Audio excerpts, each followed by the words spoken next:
अस्सलाम वालेकुम। कैसे हैं आप लोग? आशा करती हूँ आप लोग ठीक हैं और मैं भी ठीक हूँ।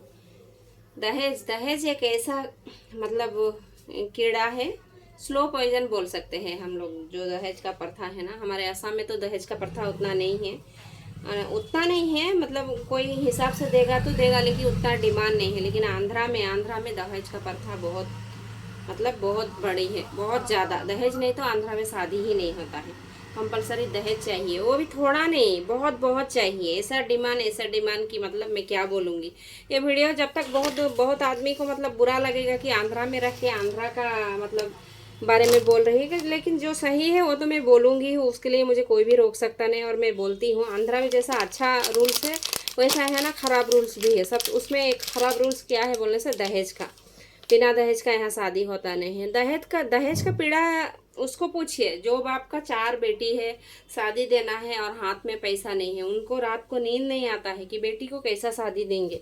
कि तो वो माँ को पूछिए जिसका है ना, जिसका बेटी का बाप नहीं है, गुजर जाके है, और है ना बेटी शादी देना है। उनका तकलीफ वो ही समझ सकते हैं, जिसको हुआ है वही समझ सकते हैं ना। तो मतलब इस्लाम में तो दहेज लेना भी गुनाह है और देना भी गुनाह है। लेकिन आजकल इस्लाम का मतलब बोलने के लिए तो सब तो इस्लाम में बहुत मानता हूँ, मैं नमाज़ पढ़ता हूँ, मैं ये करता हूँ, मैं वो करती हूँ बोल के बोलते हैं, लेकिन मानते हैं रियल में कौन?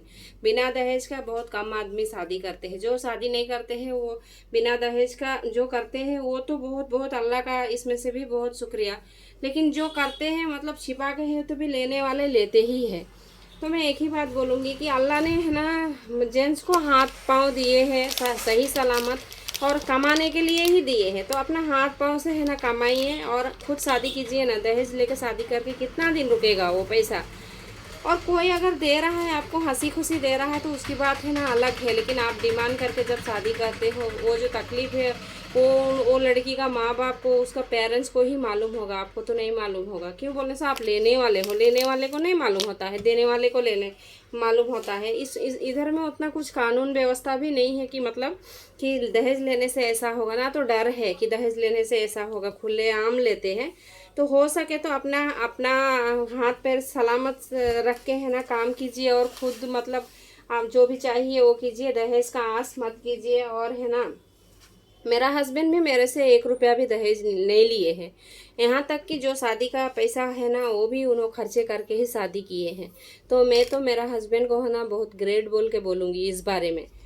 लेकिन मैं देखती हूँ बहुत बहुत आदमी है ना मतलब वैसा कुछ भी नहीं करते हैं। तो मैं सब भाई लोग से, सब फ्रेंड लोग से, सबसे रिक्वेस्ट करूँगी कि अपना हाथ पांव सलामत है तो खुद काम कीजिए, और खुद बिना दहेज का है ना शादी कीजिए। उससे है ना आप लोग को भी मतलब ठीक होगा, और अल्लाह की तरफ से भी है ना आपको सही होगा सब कुछ। अल्लाह हाफिज़।